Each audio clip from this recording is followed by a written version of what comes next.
اگر کوئی شخص نبوت کا دعویٰ کرے اور ہاتھ کی صفائی سے کوئی شعبدہ دکھائے تو وہ معجزہ نہیں ہے۔ معجزہ ہونے کے لیے چند شرائط ہیں۔ نمبر 1، وہ کام خلاف عادت ہو، قوانین فطرت کو توڑنے والا ہو۔ نمبر 2، اس کام کو اللہ کسی نبی یا رسول کے ہاتھوں پر ظاہر کرے۔ نمبر 3، عورتوں سے ظاہر نہ ہو، اس لیے کہ انبیاء سب کے سب مرد تھے۔ اللہ تعالیٰ سورہ یوسف آیت 109 میں فرماتے ہیں، آپ سے پہلے ہم نے جتنے رسول بھیجے سب مرد ہی تھے۔ نمبر 4، اس معجزے سے وہ دوسروں کو چیلنج بھی کرے کہ مخالفین میں سے کوئی ایسا کر کے دکھائے، چاہے سب مل کر دکھائیں، مطلب یہ کہ وہ معجزہ سب کے لیے چیلنج ہو۔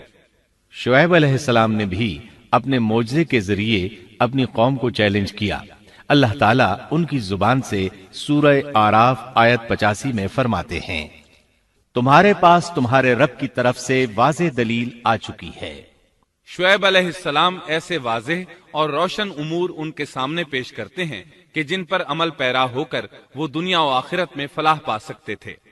سورۃ الاعراف آیت 85 میں ہے، بس تم ناپ تول پورا کیا کرو اور لوگوں کو ان کی چیزیں کم کر کے مت دو، اور روئے زمین میں اس کے بعد کہ اس کی درستی کر دی گئی فساد مت پھیلاؤ، یہ تمہارے لیے فائدہ مند ہے اگر تم تصدیق کرو۔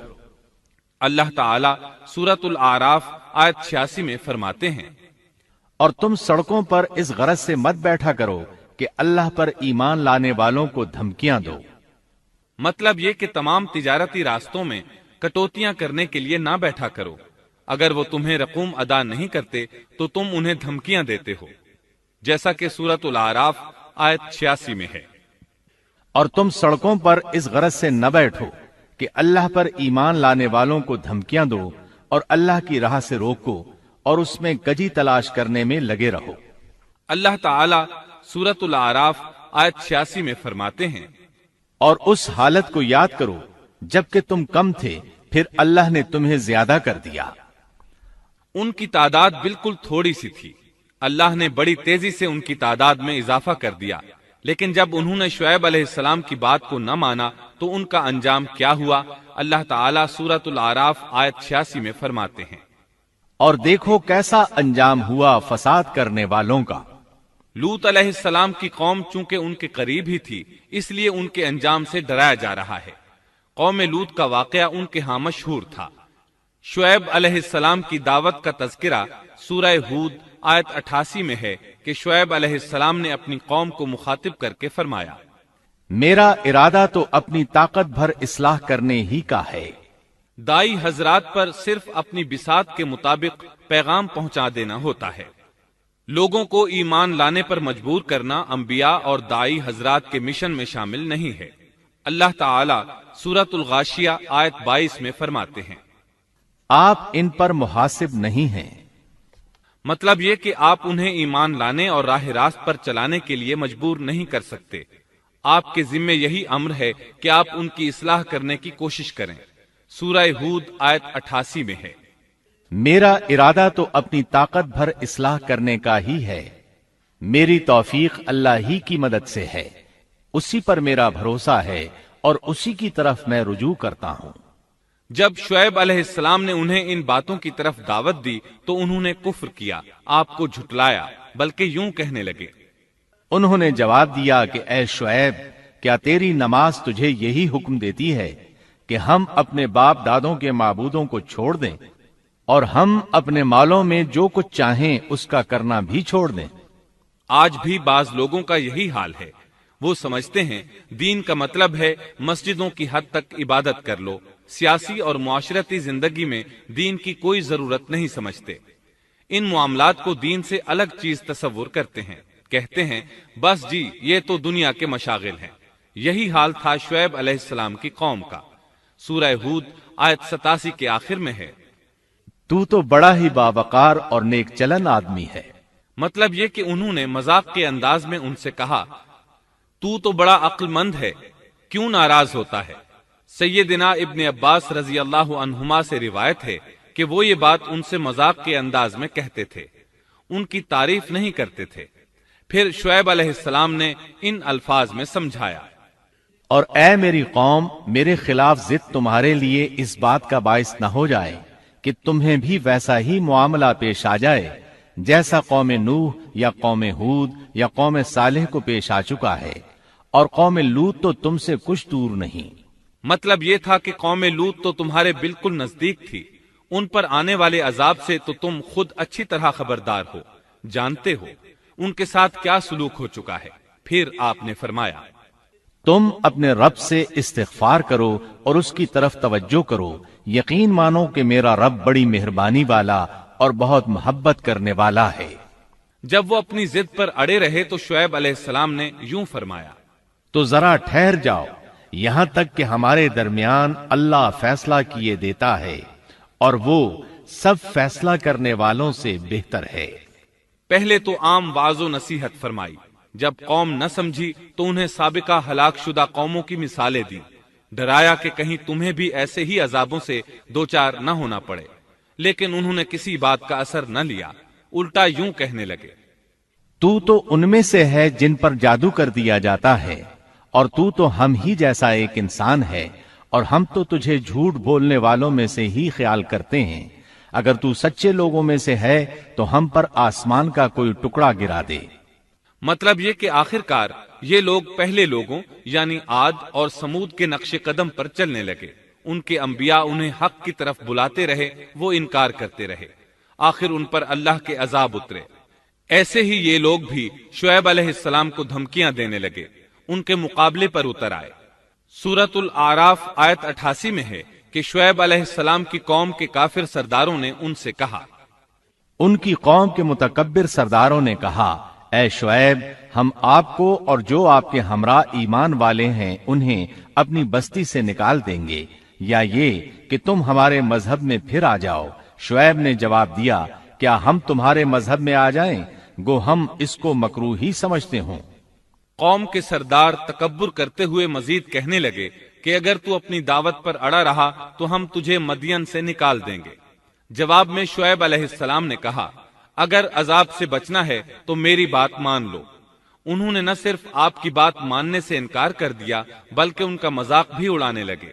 اس کا ذکر سورہ ہود آیت 91 میں آیا ہے۔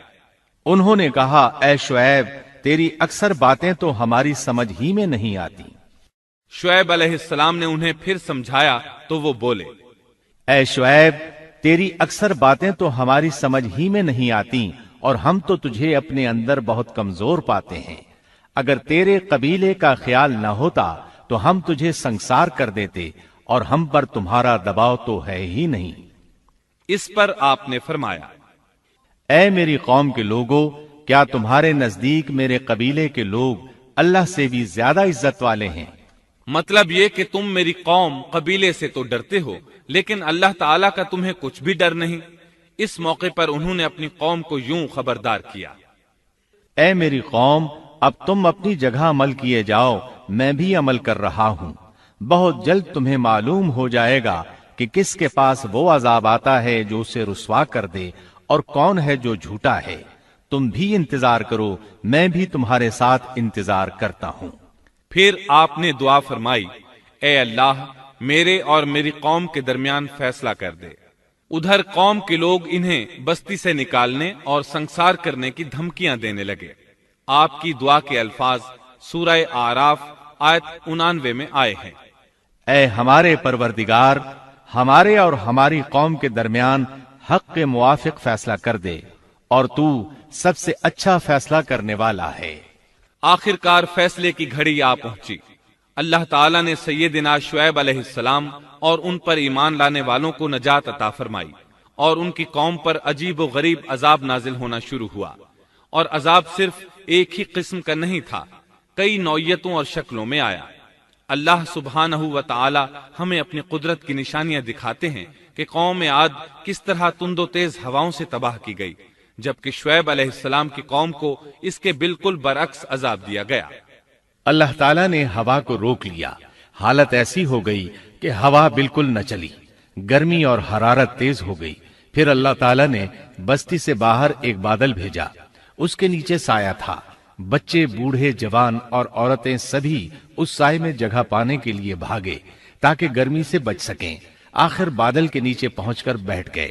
جو ہی سب وہاں پہنچ کر بیٹھے، ان کے نیچے کی زمین ہلنے لگی، ہچکولے کھانے لگی، یہاں تک کہ زلزلہ شروع ہو گیا، سب گھٹنوں کے بل گرتے چلے گئے۔ اسی وقت جبریل علیہ السلام تشریف لائے اور ایسی زوردار چیخ ماری کہ اس چیخ کی شدت کی تاب نہ لاتے ہوئے سب کے سب وہیں ڈھیر ہو گئے۔